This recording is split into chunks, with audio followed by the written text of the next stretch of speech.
అందరికీ నమస్కారం అండి.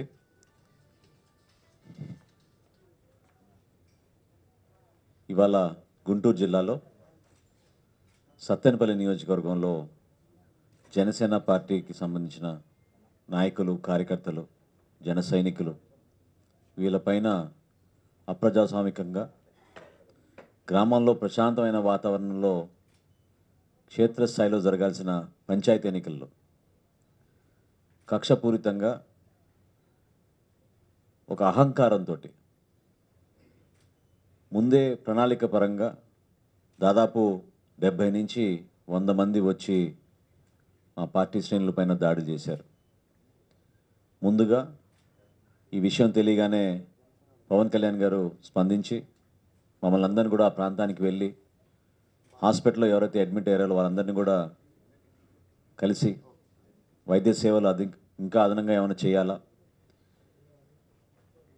గ్రామంలో ఒక మంచి వాతావరణం వచ్చేటట్టు, ఒక ధైర్యం నింపేటట్టు పార్టీ పరంగా మేము అందరం కూడా అండగా ఉంటామని భరోసా ఇవ్వమని చెప్పడం జరిగింది. దానికి అనుగుణంగా మీ అందరం కూడా సత్తెనపల్లిలో ఇందాక వైద్యశాలలో పోయి కలిసి వాళ్ళందరినీ కూడా పలకరించడం జరిగింది. విచిత్రమైన విషయం ఏంటంటే అసలు ఘర్షణ ఎందుకు మొదలైంది? గ్రామాల్లో ఏదైతే వీళ్ళు గ్రామ సచివాలయాలని చెప్పుకుంటున్నారో వాలంటీర్ వ్యవస్థని చాలా అద్భుతంగా ప్రజలకి మరి డెలివరీ మెకానిజంలో భాగంగా ఇంటింటికి మేము ప్రజలకి సేవా కార్యక్రమాలు చేస్తామని చెప్పుకున్న ఈ ప్రభుత్వం కేవలం ఈ రోజున వాలంటీర్ వ్యవస్థని వాళ్ళ రాజకీయాల కోసం ఉపయోగించుకుంటున్నారు. చాలా స్పెసిఫిక్గా ప్రతి గడపకి దొక్కి వీళ్ళు మీరు వైఎస్ఆర్సీపీ పార్టీకి ఓటేయాలి, అక్కడున్న మద్దతుదారులు ఎవరైతే ఉన్నారో ఎవరినైతే బలపరిచారో వాళ్ళకే మీరు ఓటేయాలి, వీలైతే యునానిమస్ చేయండి, ఎన్నికల్లో మీరు పాల్గొనబాకండి, ఇది ఎమ్మెల్యే గారు హుకుం జారీ చేశారు, మాతో పాటు పోలీస్ యంత్రాంగం కూడా ఉంది, మిమ్మల్ని కేసులు పెట్టి ఇబ్బంది పెడతాం, ప్రతిరోజు మిమ్మల్ని బైండోర్ కింద పోలీస్ స్టేషన్ల చుట్టూ ఆర్డీఓ ఆఫీస్ చుట్టూ తిప్పి యువతని భయభ్రాంతులు చేస్తున్నారు. సమాజంలో ఈ రోజున భవిష్యత్తులో మనం మంచి నాయకులను తయారు చేయాలంటే యువతకు ప్రత్యేకంగా మనం ప్రాధాన్యత ఇచ్చి 50% మహిళలకి వెనుకబడిన తరగతులకి మనం రిజర్వేషన్ కల్పించి పంచాయతీ ఎన్నికల్లో గ్రామ స్వరాజ్యం కోసం ఒక మార్పు తీసుకురావడం కోసం ఎంతోమంది మహనీయులు త్యాగం చేశారు. ఆ పరిస్థితి కాస్త పోయి 151 ఎమ్మెల్యేలు కూడా మాకు సరిపోరు, ఇంకా మాకు అన్ని నియోజకవర్గాల్లో మా ఎమ్మెల్యేలు మా స్థానం మాకు దక్కే విధంగా మేము పనిచేసి దౌర్జన్యంగా ప్రజల్ని రెచ్చగొట్టే విధంగా గ్రూపుల వారీగా డివైడ్ చేసేసి ఈరోజు స్థానికంగా ప్రజాప్రతినిధులు వ్యవహరిస్తున్నారు. జగన్మోహన్ రెడ్డి గారు ముఖ్యమంత్రి అయిన తర్వాత రాష్ట్ర వ్యాప్తంగా కక్షగట్టి ఇతర రాజకీయ పార్టీలపైన దాడులు జరుగుతున్నాయి. ఇంతకుముందే నాకు సమాచారం వచ్చింది, అమలాపురంలో కూడా ఈ విధంగానే దాడి చేశారు మా జన సైనికులపైన. ఇటువంటి దాడుల్ని ముక్తకంఠంతో రాజకీయాలకు అతీతంగా ప్రతి ఒక్కరం కూడా మనం దీన్ని ఖండించాలి. ఎందుకంటే మనం ఒక బాధ్యత కలిగిన వ్యక్తులుగా ఈ రాజకీయాల్లోకి కొత్త రక్తం రావాలని మనం ఆశించాలి.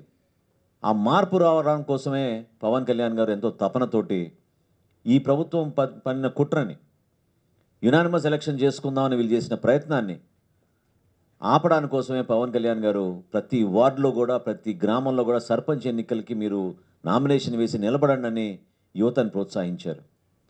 3 విడతల్లో జరిగిన పోలింగ్లో చాలా అద్భుతంగా మా పార్టీ జన సైనికులు నాయకులు ఎక్కడికక్కడ వాళ్ళ భార్యలను నొప్పించి వాళ్ళ తల్లులను నొప్పించి అక్కా చెల్లెలను నొప్పించుకుని వాళ్ళే ఈ విజయం కోసం కృషి చేసి చాలా అద్భుతంగా పార్టీకి రిజల్ట్స్ తీసుకొచ్చారు. గర్వపడి చెప్తున్నా నేను ఈ రోజున భావితరాలకి మంచి నాయకత్వం అందించే విధంగా సమాజంలో కొంచెం మార్పు తీసుకొచ్చే విధంగా ఏవైతే మేము ఆశయాలకి కట్టుబడి ఉన్నామో నిజాయితీగా పనిచేద్దాం, నిస్వార్థంగా పనిచేద్దాం, ప్రజా జీవితంలో ఒక మార్పు తీసుకొచ్చి మన భారతదేశంలో ఆంధ్రప్రదేశ్కు మంచి స్థానం కల్పిద్దాం అనుకున్నామో దానికోసం నిరంతరంగా అందరం కృషి చేస్తున్నాం. గుంటూరు జిల్లాకు ఒక గొప్ప చరిత్ర ఉంది, అద్భుతమైన నాయకత్వం ఉంది, మాకు చాలా చక్కగా ఎక్కడ ఎటువంటి ఇబ్బంది లేకుండా ఒక మార్పు కోసం వీళ్ళు కూడా పాపం కష్టపడి పనిచేస్తున్నారు. గుంటూరు పట్టణంలో ప్రజలందరినీ కూడా జనసేన పార్టీ నుంచి మేము కోరేది, దయచేసి ఒకసారి అర్థం చేసుకోండి. ఏ విధంగా ప్రభుత్వ నిధులను దుర్వినియోగం అయిపోతున్నాయి, ఏ విధంగా వీళ్ళు ఎలక్షన్ల ముందు ఇచ్చిన మాటలు ఎందుకు ఈ రోజున వాళ్ళు పట్టించుకోవడం లేదు. అండర్ గ్రౌండ్ డ్రైనేజ్ ఏమైపోయింది, రక్షిత మంచినీటి పథకం ఏమైపోయింది, ఎందువలన వీళ్ళు ఈ రోజుకి కూడా కనీసం రోడ్ల నిర్మాణం చేయడం లేదు, కాలువల నిర్మాణం చేయడం లేదు. అసలు అడిగే వాళ్ళు ఎవరు అసలు ఈ ప్రభుత్వాన్ని? ప్రశ్నిస్తుంటే ఈ విధంగా దాడులు చేస్తున్నారు, కేసులు పెడుతున్నారు, కేవలం రాజకీయ కోణంలో చూస్తున్నారు. కానీ గలం విప్పి నిజాయితీగా ప్రభుత్వం చేస్తున్న కార్యక్రమాల్ని ఇది సరిగ్గా చేరడం లేదని ప్రశ్నిస్తే వాళ్ళపైన అమాయకంగా అనూహ్యంగా వాళ్ళపైన దాడులు చేస్తున్నారు. నిన్న ఒక మహిళా సర్పంచ్ మాకు నిన్న చెప్తున్నారు వివరాలు. లంక గ్రామాల నుంచి వచ్చారు వాళ్ళు, గుంటూరు జిల్లాలో. అక్కడ 700 గడపలు ఉంటే కేవలం 14 మంది వైఎస్ఆర్సీపీ కలిగిన వ్యక్తులకి ప్రభుత్వం నుంచి కాంపెన్సేషన్ అందించారు. నివార్ తుఫాన్ గురించి ఈ ముఖ్యమంత్రికి ఏ మాత్రం చిత్తశుద్ధి ఉంటే ఎందుకు ఈరోజు నీతి ఆయోగ్లో జరిగిన సమావేశంలో ఆయన ప్రస్తావించలేదు? రైతాంగం తరఫున ఎందుకు ఆయన నిలబడలేదు? కేవలం మభ్యపెట్టి ప్రజానికాన్ని మోసం చేయడానికి రైతు భరోసా పథకం ఏదో తీసుకొచ్చారో దాని ద్వారానే రాష్ట్ర ప్రజలకి మేలు జరిగిపోతుంది అంటుంటే, కానీ వీరైన రీతిలో ఒకే సంవత్సరంలో 3 సార్లు పంట నష్టం జరిగింది మన రైతులకి. గుంటూరు జిల్లాలో అపారమైన పంట నష్టం జరిగింది. దాదాపు 13 లక్షల ఎకరాలు పోయినాయి మనకి ధాన్యం. ఆ రోజున మేము పవన్ కళ్యాణ్ గారు అన్ని ప్రాంతాల్లో కూడా పర్యటించి ప్రతి కుటుంబానికి కనీసం 30,000 రూపాయలు ఆర్థిక సాయం అందించమన్నాం మనం రైతాంగానికి. ఏ మాత్రం ప్రభుత్వం నుంచి చలనం లేదు. తదనంతరం రాష్ట్ర వ్యాప్తంగా మేము ధర్నాలు చేసాం, దీక్షలు చేపట్టాం, ప్రభుత్వంలో కొంచెమైనా మార్పు వస్తుందేమో అని. అప్పుడు కూడా రాలేదు. రైతు కూలీ ఈరోజు వాళ్ళు పడుతున్న అవస్థల గురించి ఎప్పుడైనా ఒకసారి ఆలోచించారా? ఎన్నికైన తర్వాత ముఖ్యమంత్రి కేవలం తన క్యాంప్ ఆఫీస్కే పరిమితం అయ్యారు, కానీ ఎక్కడైనా గ్రామ స్థాయిలో పర్యటించారా చెప్పండి? నివార్ తుఫాన్ అప్పుడు కూడా హెలికాప్టర్ వేసుకుని పర్యటించారు, కానీ క్షేత్రస్థాయిలో వచ్చి రైతులను ఎక్కడ కూడా పరామర్శించలేదు. 30,000 రూపాయలు ఒక కుటుంబానికి ఇస్తే రైతు కనీసం వాళ్ళు అధైర్యపడకుండా రాబోయే రోజుల్లో కూడా ధైర్యంగా వాళ్ళు వ్యవసాయం చేయగలుగుతారు. ఏమైపోయింది? మీరు ప్రతి ఒక్కరికి సాయం అందిస్తున్నారు, ప్రతి ఒక్కరికి మీరు ఒక అన్న అన్నారు, ప్రతి చెల్లెకి మీరు ఒక అన్న అన్నారు. పాదయాత్ర అప్పుడు మీకు ఉన్న ఓర్పు ఈరోజు ఎక్కడ కనపడడం లేదు. అసలు రాష్ట్రానికి రావాల్సిన నిధుల గురించి ఎక్కడ మాట్లాడడం లేదు, అంత ధైర్యం లేదు. కాబట్టి గుంటూరు ప్రజానికానికి, ప్రత్యేకంగా గుంటూరు కార్పొరేషన్ ఎన్నికలు రాబోతున్నాయి కాబట్టి దాదాపు 11 సంవత్సరాలు అయిందనుకుంటా మనకి ఎలక్షన్స్ జరిగి. 11 సంవత్సరాలు మనకి స్థానికంగా ప్రజాప్రతినిధులు లేకపోయారు. దయచేసి ఈ అవకాశాన్ని మంచిగా ఉపయోగించుకోండి. నిజాయితీగా క్షేత్రస్థాయిలో కష్టపడి మీకోసం జనసేన పార్టీ కార్పొరేటర్లు ఎవరైతే నిలబడ్డారో వాళ్ళని మీరు ఆశీర్వదించండి. పొత్తులో భాగంగా భారతీయ జనతా పార్టీ నుంచి కూడా మనం ఈ పోటీలో ఉన్నాం. ఆ వ్యక్తుల్ని కూడా మీరు దయచేసి మీరు ఆదరించండి. ప్రతి సందర్భంలో కూడా మేము ఒక వ్యవస్థలో ఒక మార్పు తీసుకురావడం కోసం, కరప్షన్ ఫ్రీ గవర్నెన్స్ తీసుకురావడం కోసం, విలువలతో కూడిన రాజకీయాల కోసం ఒక తపనతోటి జనసేన పార్టీలో మా నాయకుడు పవన్ కళ్యాణ్ గారి ఆధ్వర్యంలో ముందుకెళ్తున్నాం. దాన్ని మీరందరూ కూడా గుర్తిస్తారని, మీ ద్వారా ఒక మార్పు కోసం మీరు జనసేన పార్టీని మీరు కూడా చక్కగా అభిమానించి ఓట్ల రూపంలో మమ్మల్ని గెలిపిస్తారని ఈ సందర్భంగా నేను కోరుకుంటున్నాను. చాలా విషయాలు ఉన్నాయి. రాజకీయ పరంగా ఎన్నో విషయాలు పరస్పరంగా ఒకరిపైన ఒకరు ఆరోపణలు చేసుకుంటూ ఉంటారు. కానీ జనసేన పార్టీలో మాత్రం మేము ఎప్పుడు కూడా వ్యక్తిగతంగా ఎవరిని విమర్శించాం. వీలైతే కన్స్ట్రక్టివ్ క్రిటిసిజం చేస్తాం. ప్రజలకి మేలు జరిగే విధంగా, ఒక ప్రాబ్లంకి ఒక సొల్యూషన్ వెతికే విధంగా మేము చేస్తాం.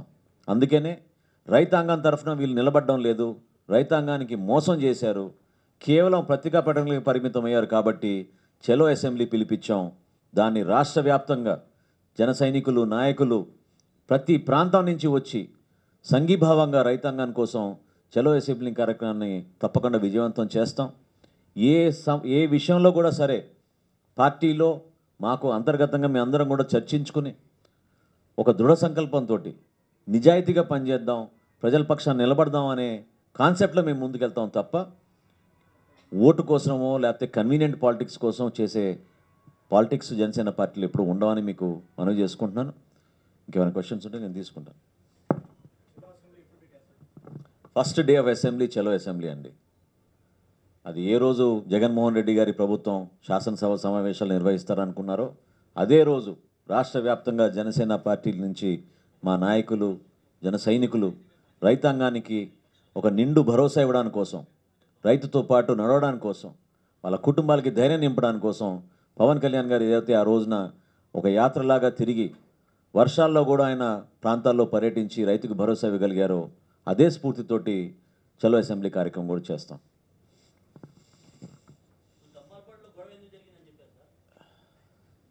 ఇందాక చెప్పే కదా నా ఓపెనింగ్ రిమార్క్స్లో, కేవలం జనసేన పార్టీకి సంబంధించిన కార్యకర్తలు వెళ్ళి ఎందుకు ఈ విధంగా మీరు ఇబ్బంది పెడుతున్నారు, ఎన్నికలప్పుడు వచ్చి మీరు ఓట్లు అడగండి, అంతేగాని ఇంటింటికి తిరిగి పెన్షన్ కట్ చేసేస్తాం, ఇళ్ల పట్టాలు క్యాన్సిల్ చేస్తాం అనే విషయాలు ఎందుకు ప్రస్తావిస్తున్నారని వీళ్ళు ప్రశ్నించినప్పుడు వాళ్ళు తిరిగి వెళ్ళి రాత్రి మళ్ళీ ఒక 78 మంది వచ్చి ఈ కుర్రాలపైన దాడులు చేశారు. ఈ విధంగా ప్రవర్తిస్తున్నారు ఎన్నికల సందర్భంలో. చాలా రోజుల తర్వాత మిమ్మల్ని అందరినీ కలుసుకుంటున్నాను, చాలా సంతోషం. Thank you so much. రెగ్యులర్గా ఇంకా ఈ ఇంటరాక్షన్స్ పెట్టుకుందాం. జనసేన పార్టీ నుంచి చాలా కార్యక్రమాలు చేస్తున్నాం. దయచేసి మీరు వాటిని కూడా గుర్తించి మా క్యాడర్కి, మా నాయకులకి మీరు ఆ ఉత్సాహం కల్పిస్తారని మరొకసారి నేను రిక్వెస్ట్ చేసుకుంటూ మీరు పాల్గొన్నందుకు ప్రత్యేకంగా ధన్యవాదాలు తెలుపుకుంటూ సెలవు తీసుకుంటున్నాను. Thank you so much. నమస్కారం.